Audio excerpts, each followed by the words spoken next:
आत्ता आपण ऐकणार आहोत उर्वशी. मूळ कथालेखक कविता काणे. अनुवाद सोनाली नवांगुळ. आवाज अनुपमा ताकमोगे. उर्वशी. उर्वशीला अर्जुन हवा होता. अत्यंत सुस्वरूप देखणा पुरुष आसपास वावरत असेल तर त्याच्याकडे पुन्हा पुन्हा लक्ष न जाणं केवळ अशक्य असतं. उर्वशीचा पाय अडला आणि तिला कळून चुकलं, अर्जुन असाच आहे. त्याच्यावरून नजर हटवणं कठीण आहे. देवाधिदेव इंद्राच्या दरबारी नृत्य चालू असताना उर्वशी विचार करत होती. स्वर्गातली आजची मैफिल विशेष होती. इंद्रदेव तर तिथे होताच, पण आजचा विशेष अतिथी होता इंद्राचा पुत्र अर्जुन. इंद्रासमोरच आसनावर बसलेल्या तरुण अर्जुनावर तिची नजर वारंवार येऊन अडकत होती. मनात सारखं येत होतं, खरंच तर आहे, पांडवामध्ये सगळ्यात उजवा अर्जुनच. अर्जुनाचीही नजर तिच्यात गुंतली तेव्हा त्याचंही आपल्यासारखंच झालंय असं समजून ती समाधानानं अस्फुट हसली.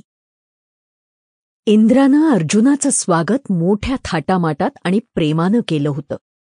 आत्ताची नृत्य मैफिलही त्याच भव्य स्वागताचा एक भाग होती. आजच्या मैफिलीत सगळे गंधर्व आणि रंभा, मेनका, तिलोत्तमासारख्या अप्सरा आपल्या नृत्यानं आमंत्रितांना रिझवणार होत्या. मात्र झालेल्या नजरानजरीतून अर्जुनाला आपली भुरळ पडलीये हे उर्वशीला मनोमन कळलं होतं. उर्वशी उत्स्फूर्तपणे नाचत होती. तिनं स्वतःला आज काहीसं मोकळं सोडलं होतं. डोळे केवळ अर्जुनाचा पाठलाग करत होते. तिच्या गिरक्या, पदन्यास जास्त कामुक होते. पण ही तर सगळी त्याची जादू. त्यामुळंच तर तिचं हृदय जणू गात होतं, डोळे नाचत होते. अर्जुनाची मोहिनीच जबरदस्त होती. त्याचे कुरळे केस, शांत गंभीर नजर आणि बुजरं स्मित यांनी तिचा ताबा घेतला होता. असं असलं तरी त्याला केवळ राजबिंडा तरुण म्हणता आलं नसतं. त्याच्यात त्याहीपेक्षा जास्त काहीतरी होतं. त्याचा ऐटदार देह तिच्या संयमाला सुरुंग लावत होता. संगीत नृत्याच्या सोहळ्याची टाळ्यांच्या आणि कौतुकाच्या गजरानं सांगता झाली. त्यावर उर्वशी संतुष्टपणे हसली. तिनं इंद्राला अगदी खुश करून टाकलं होतं. आपला मुलगा आपल्याला देवलोकात भेटायला आला म्हणून आज इंद्र नेहमीपेक्षा जास्त खुशीत होता. मर्त्य मानव असूनही मुखावर स्वर्गीय आभा असणाऱ्या पुत्राला आतिथ्यानं समाधानी करण्याची इंद्राची इतकी धडपड चालली होती, याचाच अर्थ इंद्राला तो विशेष प्रिय होता हे वेगळं सांगायला नको. आपल्या पित्यापाठोपाठ अर्जुन सभामंडपाच्या पायऱ्या उतरू लागला त्यावेळी त्यानं नजर चोरली. चमकदार, गहिऱ्या, मोठाल्या डोळ्यांनी अर्जुनाकडे बघत असताना उर्वशीला त्याचा संकोच जाणवला.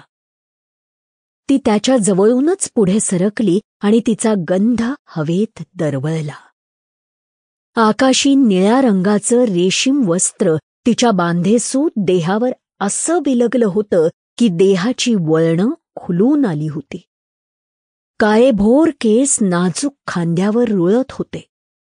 तिच्या लांबसडक दमलेल्या पायांवर कंबर आणि नितंबाचं कोरीव लेणं साजरं वाटत होतं. दाट, फडफडणाऱ्या पापड्यांची उघडमीट करत तिनं अर्जुनाकडे पाहिलं. आजवर पाहिलेल्या पुरुषांहून अर्जुन निराळा होता.